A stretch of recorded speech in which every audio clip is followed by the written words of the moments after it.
السلام عليكم، انا اسلام غزالي وانت دلوقتي في سلسله تعلم برنامج ادوبي فوتوشوب الدرس الثاني. خليني اقول لك ان في الفيديو اللي فات عرفنا ازاي نعمل صفحه باستخدام برنامج الفوتوشوب، او بمعنى اوضح كده نعمل قالب كده نبدا نشتغل عليه. وقلنا ان احنا بنعمل نيو فايل وابدا اختار المقاسات اللي انا عايزها. طيب تخيل بقى ان انا هعمل مقاس مثلا على المقاس الفول اتش دي ده وهبدا اختار. في حد منكم كان سالني سؤال قبل كده بيقول لي طيب افرض انا دلوقتي بعمل تصميم على السوشيال ميديا، افرض انا اخترت 300 بيكسل هنا اللي هو الريزوليوشن ده بيجي 300، ايه اللي بيحصل في الصوره؟ بص يا سيدي، تعالى اوضح لك الريزوليوشن واحده واحده عشان تبقى فهمتها بشكل كامل. الريزوليوشن دي عباره عن درجه اللون، يعني لو انا خليتها 300 وخليتها هنا ار جي بي كلر، معنى كده ان الالوان هتبقى غامضه شويه، اللي هو الوان داكنه شويه. طيب امال لو انا خليتها بقى الجوده الخاصه بالالوان اللي هو سي ام الواي كي، ايه اللي هيحصل؟ معنى كده انا بقول له خلي لي الالوان ظاهره شويه، يعني اللون الازرق ده هيبقى فاتح اكتر، لكن باللون ده بيبقى اللي هو بوستر سوشيال ميديا او بيبقى موجود على السوشيال ميديا. واصله الفكره كلها؟ ودايما بنصحكم للنقطه دي، لو انت هتطبع الحاجه دي خلي الريزوليوشن بتاعها 300 عشان تطلع بجوده عاليه وجوده حلوه كده تبقى راضي عنها. انا دلوقتي بقى هبدا اختار 72 ريزوليوشن، خلي الريزوليوشن بتاعي 72 وهبدا اختار. وبعد ما عملنا القالب بتاعنا هيظهر لنا بالشكل ده. خلينا اشرح لك ايه الشكل الموجود قدامك ده الاول عشان تبقى فاهم ايه الموجود. مبدئيا ده الشكل اللي انا ببدا يظهر لي بعدين، ده النتيجه بتاعتي او الصوره او المكان اللي انا هبدا اعدل عليه بشكل عام. قال لك حلو قوي. طيب امال ايه الجزئيه دي؟ قال لك شايف الخانه الموجوده على الشمال دي معناها التولز او الادوات اللي احنا هنبدا نستخدمها قدام عشان نبدا نظبط بقى الشكل بتاعنا او النظام الموجود معانا بشكل عام. قال لك حلو قوي. هل انا هتعلم ده كله؟ قال لك لا، احنا بقى هنا هنتعلم ممكن منهم كلهم، بس انت هتستخدم قد ايه؟ انت ممكن تستخدم 3 4 5 بالكتير قوي، يعني مستحيل في تصميم هتستخدم ده كله. اكيد في حاجات منها مش هتلاقي لها اللي هو لها استخدام اصلا، وانا هستخدمها ليه؟ واصله الفكره؟ ولكن احنا هنشرح كل ده بالتفصيل. دي اول جزئيه وقلنا عليها التولز. طيب لو بصينا فوق كده هتلاحظ ان فوق كده موجود كده خيارات كده موجوده فوق، اللي هو الفايل والايديت وهكذا والايمج. ايه دول بقى بيعملوا ايه؟ عموما دول لهم درس كامل هنشرحهم فيه ونتكلم عليهم بالتفصيل. ولكن لو انا دوست على فايل هنا هلاقي ظهر لي ايه بقى؟ نيو فايل واوبن فايل. شفت الصفحه اللي موجوده من بره دي اللي فيها نيو فايل واوبن فايل؟ هم بقى اللي هو انا لو رجعت تاني للشكل بتاعي ودوست على فايل ودوست نيو هبدا اعمل الشكل اللي انا عايزه. مثلا لو انا عايز مثلا الشكل هيبقى بتاعي مثلا موجود بالشكل ده اهو. شوف كده لما اعمل كرييت هدوس اوكي، شوف كده ظهر لك شكل تاني او سلايد تاني موجود فوق. فالفكره كلها انت بتبدا تشتغل عليه وينفع تجيب الملف برضو من هنا. طيب افرض دوست على كلمه اوبن انا بقى، برضو هتختار شكل من الديزاين الموجود معاك بشكل عام، ولو انا اخترت اهو دلوقتي هيبدا يفتح لك ليه سلايد تاني لوحده خالص خالص. قال لك جميل جدا. امال ايه بقى الادوات اللي موجوده من هنا على اليمين؟ قال لك بص يا سيدي، مبدئيا الادوات اللي موجوده معاك هنا على اليمين اللي هي اللاير، الشكل الموجود جوه. يعني مثلا لو انا دلوقتي اخدت بعضي عملت الشكل ده، التحكمات بتاعت الشكل ده، يعني مثلا اللون، لو انا مثلا عايز اغير اللون بتاع الشكل ده، عايز مثلا اعمل له حدود او ما اعملوش حدود برضو، ده كله انا ببدا اتحكم فيه. طيب هل حجم الحدود انا عايزه كبير ولا صغير؟ ده كله انا ببدا اتحكم فيه عن طريق الجزئيه دي، وهنتكلم على ده بالتفصيل حرفيا. في البدايه كده عايزك تعرف حاجتين مهمين في التولز دلوقتي. اول حاجه علامه الزائد دي، او بمعنى اوضح كده لو انا ثبت عليها الماوس شويه هيقول لك اسمها الموف تول. طيب ايه الموف تول دي بقى؟ قال لك دي اللي بتحرك الشكل بتاعك، وخليني اقول لك ان دي مهمه، وهنا هتلاقي مكتوب الاختصاره بتاعتها. يعني لو انا مثلا اخترت اي حاجه من دول ودوست على حرف الفي هنا هتلاقي نفسه تلقائيا بدا يجيب لك الاختيار بتاعه. ده مش كده بس، ده كمان هتلاحظ ان في مثلث كده صغير موجود. ايه المثلث ده؟ قال لك لو دوست هنا كليك يمين هيظهر لك خيارات تانية، او بمعنى اوضح شكل تاني او استخدام تاني للتولز دي. طيب افرض بدات تستخدم الشكل التاني، الشكل التاني معناه ان انا اعمل عمليه قص، ولو تلاحظ ده هتلاقيه باين لك هنا في الرسمه اللي موضحها لك. اول حاجه اللي هي الموف تولز، شوف كده بيظهر لك ايه في الشكل؟ ان هي بتعمل لك عمليه انتقال، يعني بتنقل لك الصوره من مكان لمكان، او بمعنى اوضح بتتحكم لك في مكان الشيء. طيب امال ايه الخيار التاني بقى بيعمل لنا ايه؟ قال لك الخيار التاني هو مش موضح لك هنا في الرسم، ولكن قال لك الخيار التاني بيعمل لك عمليه قص. يعني افرض مثلا عايز اقص الجزئيه دي بس، شايف ازاي قصها لك والباقي كله اتمسح، مفيش غير الجزئيه دي بس اللي قصها لك. وصلت الفكره كلها؟ طيب انا هرجع الشغل بتاعي بقى زي ما كان، وتعالى دلوقتي اكلمك على اللاير. ايه هي بقى اللاير دي؟ قال لك بص يا سيدي، اللاير جزئيه مهمه جدا، وخلينا اوضحها لك بمثل صغير. فليكن ده مثلا دلوقتي تليفون، وده ريموت التكييف وفليكن مثلا دلوقتي انا دول طبقات، او اللاير بشكل عام عباره عن طبقات. انا بقى عايز الريموت بتاع التكييف ده يظهر لي، هحطه فين بقى؟ مين اللي هيظهر دلوقتي؟ هيظهر لك الريموت. طيب افرض انا بقى حولته وحطيته من ورا، هل ظهر لك الريموت؟ ما ظهرش. ليه؟ عشان احنا بنتحكم بطبقات. وعشان اوضح لك الموضوع اكتر، هتلاقي هنا خيار اسمه layers او الطبقات. تعال بقى افهمها لك واحده واحده. بص يا سيدي، انا دلوقتي في اللاير معايا مجموعه من الطبقات. اول طبقه دي بتاعه المثلث، وخليني اقول لك ان العين دي معناها لو انا عايز اعمل عمليه اخفاء ليها، اللي هو ما تظهرليش هنا في الشغل بتاعي. وزي ما قلت لك المربع ده بتاع الشغل بتاعك.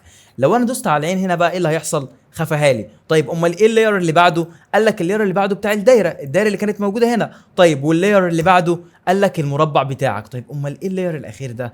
قال لك الشكل الابيض بتاعك ده كله. انت كده بتشتغل على خلفيه بيضاء. لو انا شلته، انا لو شلته كده يبقى انا معناه بشتغل على خلفيه شفافه. طيب امال لو سبته موجود، انا معنى كده ان انا شغال على خلفيه بيضاء. قال لك جميل جدا. طيب امال ايه ترتيب اللاير ده؟ قال لك بص يا سيدي، مبدئيا كده انت معاك هنا ترتيب.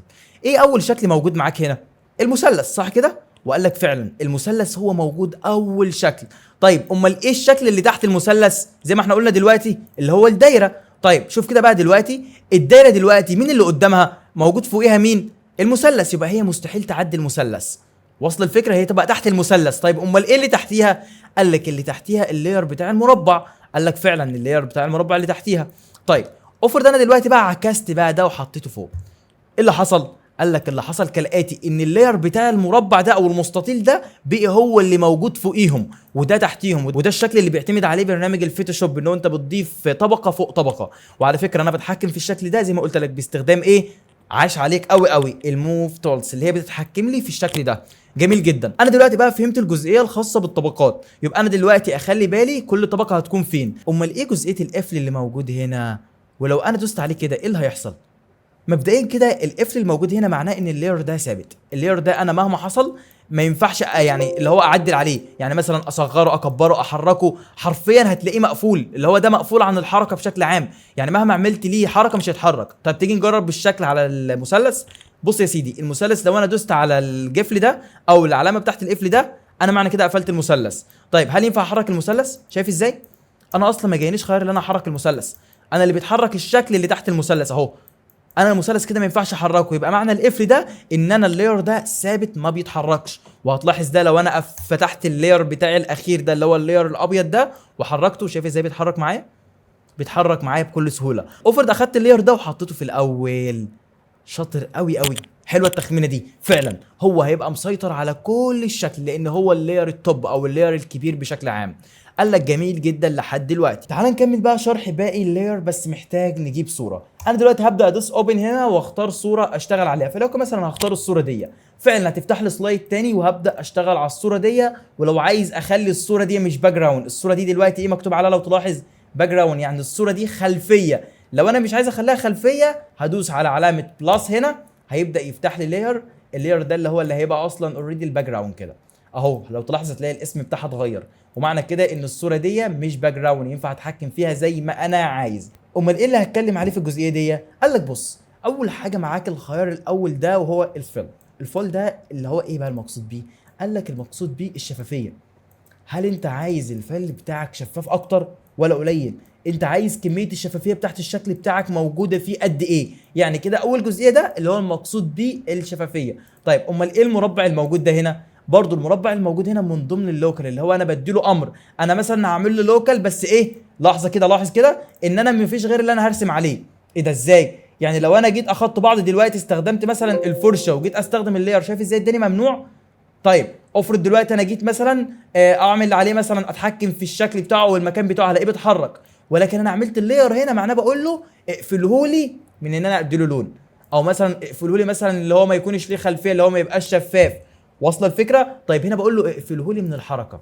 يعني لو تلاحظ لو فضلت احرك فيه مش هيتحرك. طيب افرض جيت اكتب عليه، قال لك معلش حدد لي اللاير اللي انت عايز تستخدمه. انا هحدد له اللاير ده وابدا اكتب. الكتابه اتكتبت عادي. وركز، حاجتين لازم تركز فيهم وانت وشغال فوتوشوب. اول حاجه الاداه اللي انت مستخدمها، وانت هنا مختار اي لاير. يعني مثلا لو انا مختار اللاير ده، شوفوا كده، لو تلاحظ كده، لاحظ تحت كده مين اللي بيتلون؟ الباك جراوند. لكن ده ما بيتلونش لان انا ما اخترتهوش اصلا اهو. لكن لو انا اخترت ده انا هبدا الون الشكل ده. يبقى عرفت اللاير ده معناه ايه؟ معناه ان انا بتحكم فيه، بقول له اعمل لي لوكال على اي نظام، هل لوكال كامل ولا عايزه مثلا للقص بس، لو عايزه مثلا للتحكم بس للالوان وهكذا. هبدا اخد بعضي اشيل اللوكال ده خالص، انا بقى عايز الصوره بتاعتي تكون حره عشان اعرف استخدمها براحتي. قال لك حلو قوي، احنا دلوقتي عرفنا الشفافيه وعرفنا اللوكال، امال ايه الخيارات دي؟ خلينا اقول لك ان الخيارات دي خاصه بالالوان، واحنا كده كده ليها محاضره خصيصه هنتكلم عليها، من الشكل بتاعه لدرجه اللون اللي انت عايزها لدرجه كل حاجه احنا عايزينها اللي هي خاصه بس هل اللون عايزه فاتح غامق دمج وهكذا. فده تفاصيل كلها هنتكلم عليها كمان قدام شويه. كده احنا اتفقنا على النقطه دي. قال لك حلو، قال لك امال ايه الدرجه بتاعت ده؟ وعشان نكون متفقين ان الخيارين دول الاتنين بيعملوا شفافيه، الاول ده بيعمل لي شفافيه للصوره، والتاني نفس النظام بيعمل لي شفافيه للصوره. لما ندخل ونشرح اللايرات دي هبدا اقول لك ليه بقى بتعمل دي شفافيه لوحديها ودي شفافيه لوحديها. ما تقلقش هنتكلم في كل التفاصيل دي، بس اهم حاجه دلوقتي تعرف ازاي ترتب اللاير او الطبقات بتاعتك، وازاي تقفلها وازاي تفتحها، وازاي تخلي شكلك يبقى شفاف شويه ولا لا. لو هتلاحظ كده هتلاقي في خيار تاني جنب اللاير، لو دوست عليه ده بيديك الالوان اللي انت عايزها، حاجه تلقائيه كده لتعديل الالوان، اللي هو مثلا فليكن انا عايز مثلا اعدل اللون مثلا اخليه ريد مثلا، او هو يشيل لي درجه الاحمر بيعمل لك ده. طيب افرض انا عايز اشيل له مثلا درجه معينه، هو بيبدا يعمل لك ده ويظبط لك اللاير على حسب ده. بمعنى اوضح كده بيعمل لك اللي هو حاجات مختصره شويه او ترتيب للالوان شويه، اللي هو انا عايز اشيل لون معين اهو اتفضل شيله. واصله الفكره؟ ده كله انت بتستخدمه في اللاير، ودي لو انت عايز تعزل لون معين وما يبقاش موجود معاك. طيب جميل جدا. طب افرض انا دلوقتي عايز العب في الالوان بتاعت الصوره بتاعتي، يعني اخليها واضحه شويه مش واضحه، درجه الالوان زاهيه او مش زاهيه. قال لك معاك فوق كده مجموعه برضو من الخيارات. مبدئيا الجزئيه دي او الخيار ده بيبدا يتحكم لك في الطول والعرض بتاع الصوره اهو، بيبدا يتحكم لي هل انا عايز المقاس قد ايه، وهل مثلا الطول بتاعي عايزه قد ايه، وبيتحكم لك في الاثنين مع بعض، واقدر اتحكم فيهم كمان بالبيكسل، وهل انا عايز الصوره يبقى فيها درجه ميل ولا الصوره مثلا لا ما فيهاش درجات ميل وهكذا. بعرف اتحكم في كل ده بحيث ان الصوره بتاعتي انا تبقى مظبوطه على مزاجي انا او زي ما انا عايزها.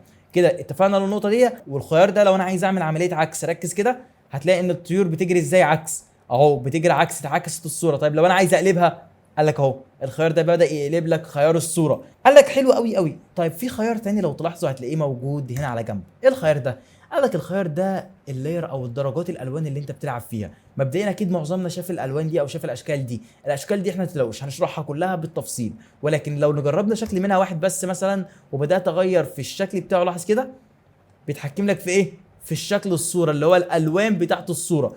انا بقى اللي دلوقتي عايزك تركز عليه وهو اللاير الموجود بالاسفل بس، لان كل ده احنا هنشرحه مع الالوان، لان الخيارات دي كلها خاصه بالكلر وفيها تظبيط الوان وهكذا. ما تقلقوش كل ده احنا هنشرحه بالتفصيل. اللي عايزك تعرفه دلوقتي ازاي تضيف لاير وازاي تتحكم في اللاير. وهديك معلومه اخيره، لو انا دلوقتي بدات اتحكم في اللاير ده، شايف ازاي لو سحبته هبدا اطلعه بره، اقدر اطلعه بره واتحكم فيه زي ما انا عايز. طيب افرض مثلا انا دلوقتي اللاير ده حذفته بالغلط، ايه رأي اسمه ايه؟ لايرز. افرض انا حذفته بقى بالغلط، ازاي ارجعه تاني؟ قال لك بص هتطلع فوق هنا على كلمه الويندو وتبدا تختار ايه بقى؟ تختار الخيار اللي ناقصك. احنا ناقصنا ايه؟ اللايرز. شوف كده لما ادوس عليه ظهر لك الخيار بتاع اللاير. طيب افرض انا عايز ارجعه مكانه، قال لك هتسحبه كده ويوصل عند مكانه كده، هتلاقي درجه اللون بتاعته بدات تتغير. شايف ازاي في لون ازرق ظهر؟ هتضيفه هنا، وينفع طبعا تتحكم في الترتيب بتاعهم، مين يجي الاول ومين يجي الثاني وهكذا. فانت بتقدر تتحكم في كل ده. وتلاحظ مره تانية لو انا الشكل بتاعي بوظته خالص اهو، مثلا افرض بالغلط